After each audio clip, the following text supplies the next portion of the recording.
Welcome back, everyone. I want to provide someone with an update just because we had a bit of a pushback after we were threatening to have that engulfing candle earlier today. We did close green, though. Everything closed green. Well, not everything, but the ones that we particularly follow on this channel, Bitcoin closed green. The market overall did have a increase. Bitcoin is back at the 14-day. It is currently trying to push down now off of the 14-day. So obviously with Doge, you're going to see something as well, see something similar as well. We closed green, and now we're having that red push down as well. So we broke above the 18 level at around 1876 and had a quite a decent push down to where we closed at around 1808 for the day. So obviously still up, but we broke the current downward trajectory here. Obviously, this candle is new, so we don't know where that's going to close just yet. But as far as for the overall trend of the market, we are seeing evidence of a pushback. So the question is, what are the two zones really that matter right now the most? And the biggest zones that we're going to talk about here are to the upside and to the downside, obviously. But we're going to talk about what are those major levels. Now, 18 is a very pivotal role in both. And I'll explain why. So on the downside, as long as we're on this side of the downside of the 18, right?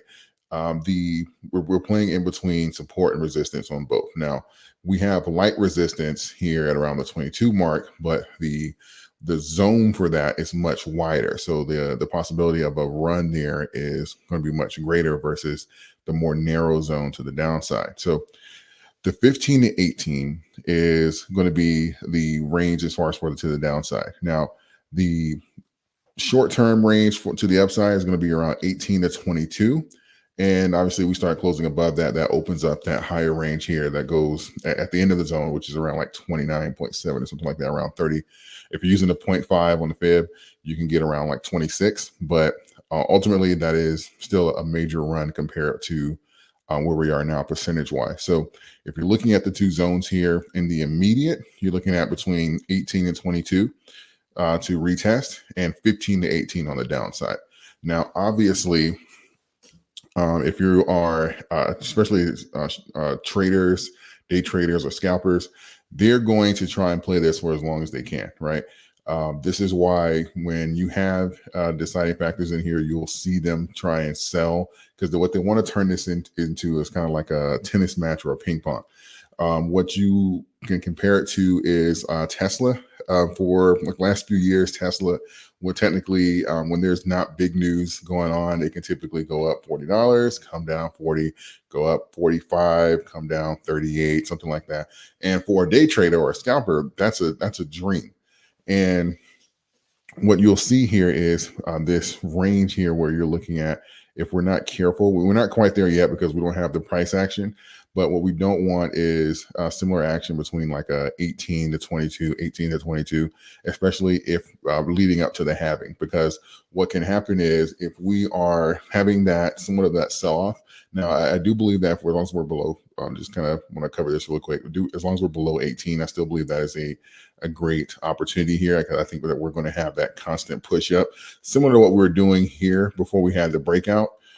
Because the market is trying to price in the equilibrium price of the coin. So even if we have, Bitcoin selling off, a whale dumping, macros coming against it, whatever, it's going to try and push up against that zone. But when you have the traders are in, this is something to kind of keep an eye on.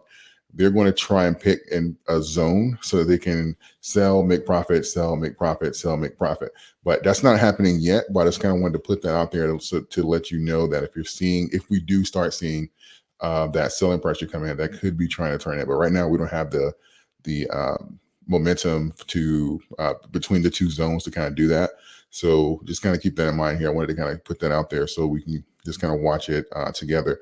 Ultimately, we still have the longs are increasing their positions. We're going to take a look here, but the longs are now closing in on about 76%. So even with the slight push down, this isn't a big deal to consolidate like the price of the coin or something like that. Longs are still increasing their position, even from like today. They're still piling in there, betting that this coin is going to go up. So it's really, really interesting here because even now we have to push down, and longs did what? They increased their position. So let's take a look here, because we were talking about them being like 74, 75%. And now on some of the shorter time frames, like literally since right before the candle closed, they were pushed up by another percent or two. Like some of them are like 75, 76% threatening, right? So long liquidations here, we're pretty much balancing out here almost between long and short liquidations on the 24-hour. But if we look here at the long short ratio, this tells a much more clear picture. So look at the 1 hour, 75.20%, almost 76% long on the 1 hour, right? 24 to 80, 74.94 on a 30-minute to 25, 75.14. We're now crossing 75, headed towards 76% long here on some of the short-term time frames. Even the day is still at around 75% long, 4 hours, 75% long. So they are still taking bets and positions here that this coin is going to run. So kind of like if you watched the video earlier today, this is a prime example of what I meant, that you can't necessarily judge candle price action and say that, okay, well, this is the end of the run, or this is the ceiling here is going to have like this big major retracement. The coins typically have a sell-off prior to the halving, but what we're seeing here is the slight push down as far as from like the halving here. But what we're seeing here is a great positioning that's taking place here, even as far as open interest, to the tune of, or even earlier this week, earlier over the last 7 days, it was to the tune of $2.2 billion in open interest. So I expect there to be a run up here, just not only because of what the options are doing behind the candles, but obviously because of what we're seeing here in the charts. Because one of the things that we can't do is discredit the momentum that we're seeing right now. Because the second, kind of like what I was using that rubber band analogy over the last couple of videos, the second we got below 18, the market said, no, that's too low for Dogecoin. And it immediately ran to retest the 18 mark. So this is giving you an idea of where the market is kind of pricing in, at least like the bare minimum for the moment that is willing to accept is going to be around the 18 mark. So where this candle that we're on now, we obviously closed upward yesterday. Well, yeah, I guess yesterday at this point. Where this candle closes now is going to be very telling of the next trend. If we get another green candle, or at least if it closes red, if it's weak, we're going to have a very deciding factor here over the next 48 hours as far as for the direction. And maybe we'll even get another retest at 18. I believe we will, but we'll ultimately see here. Bitcoin is at the 14. We went up to the 14 to kind of retest it, but we are certainly have the momentum on our side here, especially since we're retesting 18. I think we're going to do it again this week. Excuse me, so I guess over the next 48 hours. So I'll say this day. But shorts are not doing this. This is simply swapping that's going on, and maybe some swing traders, but shorts have not piled in. I made a post earlier, and I was saying this kind of gives you an idea of the trend. As a matter of fact, let me go back because I want to point out that post. I made a post. If you follow me on X, or if you take a look at the community section, I made a post that said we had 3 consecutive green days for the first time in this entire trend, and shorts did nothing. So that gives you the tone of what this run is, as far as for the explosion that has happened already, and what has happened to shorts previously, as far as for them getting wrecked. That even if we have 3 consecutive days, that's not convincing enough for them to jump on the coin, because they know what they really know what time it is and what type of season that we're in, as far as for the bull run and how explosive these movements will be. So if you didn't watch the last video, this is what I meant by when I said, when you are looking at the information and the shorts are not even confident that the price is going to go down, that gives you an idea of whether or not you should be at least mentally pricing in lower lows. But right now we still have about 3 weeks until the halving. And then typically May is a good month for Doge. So as long as we are in this zone 15 to 18, especially if we're retesting this here, and if you see the retest that we had throughout March here around 18, this is going to be a great opportunity here. It is because typically this zone is made up relatively quickly when things start running.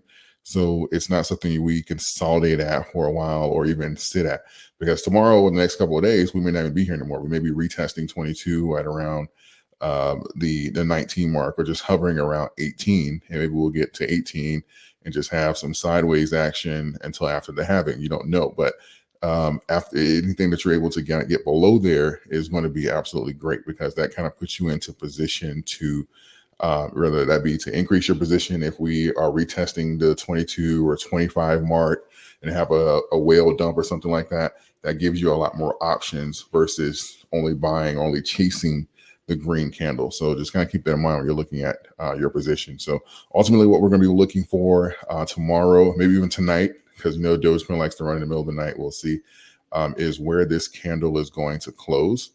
And that'll kind of give us an idea of whether or not we're seeing a trend reversal here, since we didn't get the engulfing candle. We got pushed down there at the last moment. So I'll keep you guys updated, obviously, and we will keep an eye on it. Ultimately, right now, we are in good shape. We're still ahead of schedule. We still are doing absolutely phenomenal as far as we're closing, even on like the monthlies, the weeklies. We are doing better. Actually, we're doing better than we've done either since our previous trend of around like 2016, since then, or ever, right? So depending on which trend that you're talking about, because 2021 was a little different. We had a lot of hype and Elon and stuff going on. So this is going to be a more organic run.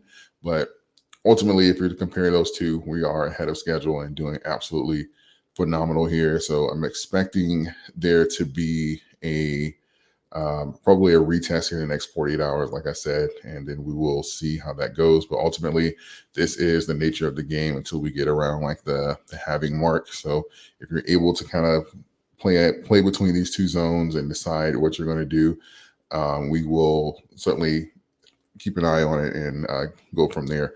So ultimately, if you're looking for great information, please consider subscribing to the channel. We are monitoring everything here, keeping the news and the FUD and the hopium, everything out. We're just looking at the charts and seeing what's going on and giving the interpretation for that particular moment. So if you found value in the video, please consider subscribing. We're going to hit 100,000 prior to Bitcoin. That is the goal. So if you haven't subscribed yet, please consider doing so. Leave a comment in the comment section. If you have any questions, I'll get to them, and I will see you guys in the next video. So I appreciate all of you.